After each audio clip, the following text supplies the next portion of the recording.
The birthday party smelled like perfume and money. Olivia glided through her parents' living room, weaponizing her smile while I nodded at talk of golf handicaps and market volatility. Then my phone buzzed. "Where are you?" My mother, Gloria, said. "No hello." At Olivia's parents'. Her birthday. "Take Lucas and leave now, don't ask questions." She hung up. I didn't argue. Gloria doesn't do drama. She does evacuations. I scooped up my 7-year-old, left a wake of polite confusion, and hustled to the truck. Gloria's evidence wall. Gloria's living room looked like a detective's office had exploded onto lace doilies. Photos, receipts, printed emails, even audio. Lucas was parked in the kitchen with a cookie the size of his head. "We had 15 minutes. She's cheating," Gloria said, sliding over a photo, Olivia leaving the Meridian Hotel downtown. Blue dress, I knew. Another photo, a man leaving later. Tall, military posture, face like a jawline commercial. I knew him, old unit. The name tasted like rust. Victor Ramos. Gloria kept swiping. Different days, same hotel. Boutique charge. A new credit line. Phone logs at odd hours. Then the recording. Olivia's voice, cool and clinical. "We need to make it look like an accident." Victor's reply, "Insurance pays better." Cleaner for the kid. The kid. My kid. Lucas reduced to a variable.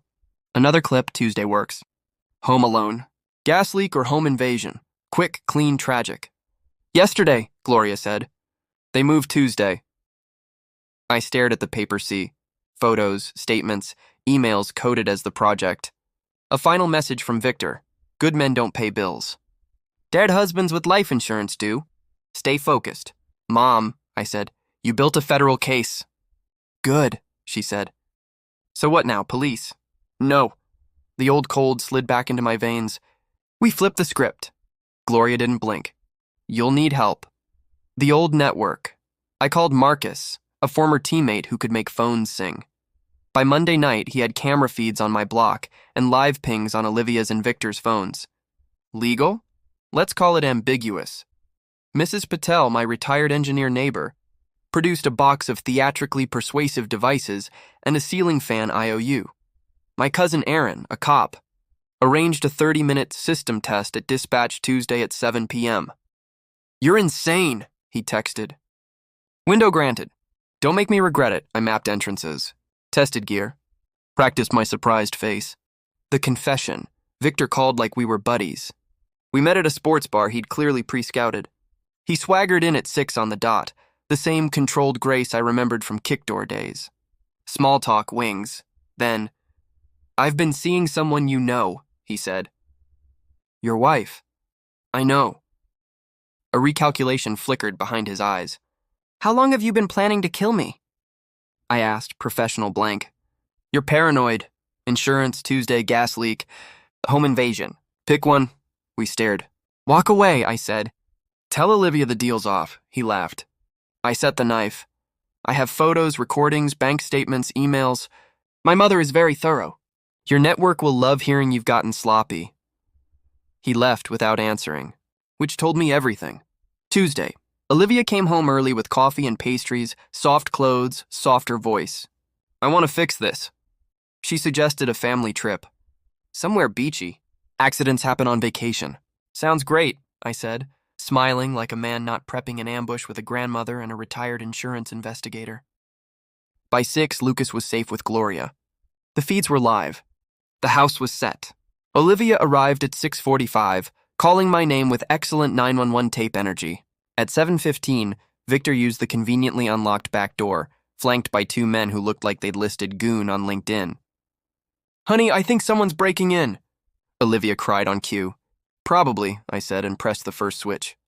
The flip lights died. A wall of sound detonated, Mrs. Patel's masterpiece, followed by choking haze from smoke cartridges and a flashbang series that made decision-making painful for people who weren't expecting it. Doors auto-locked. External cams blasted strobe. The kitchen floor lit a runway to exactly where I wanted them. Victor's men surged.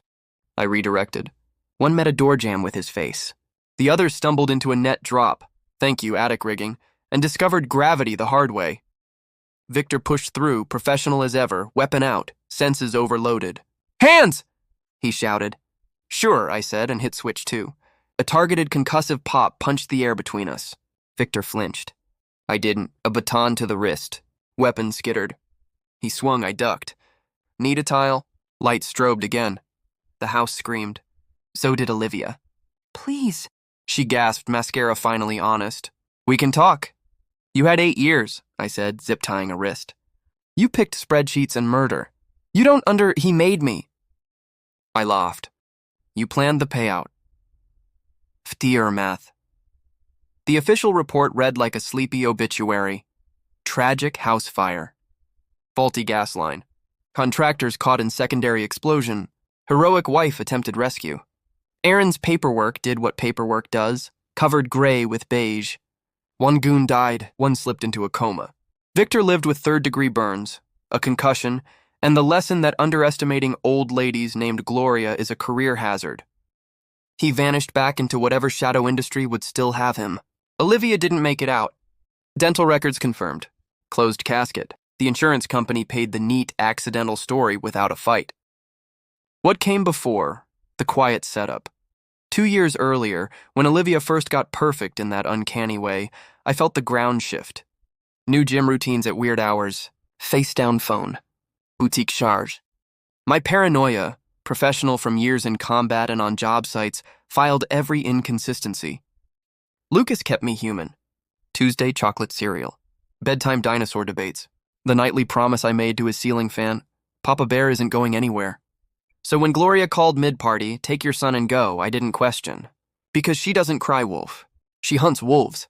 What came after, people asked in whispers if I was okay. I said the words you say. We're taking it day by day. Lucas and I rebuilt on routines and small joys, serial rotations, Lego cities, bedtime stories where heroes get lost on purpose and figure it out anyway. Gloria knitted sweaters and kept making pierogies and occasionally cleaned a kitchen drawer that now held a neatly labeled flash drive. Photos, audio, receipts, just in case. As for me, I went back to keeping men from falling off roofs. Less glamorous than tactical trap making. More honest. On Tuesdays, Lucas still gets chocolate cereal.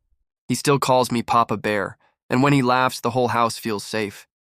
They planned a quick, clean, tragic accident. What they got was a lesson. Some prey bite back. And some of us have mothers who collect evidence like saints collect relics.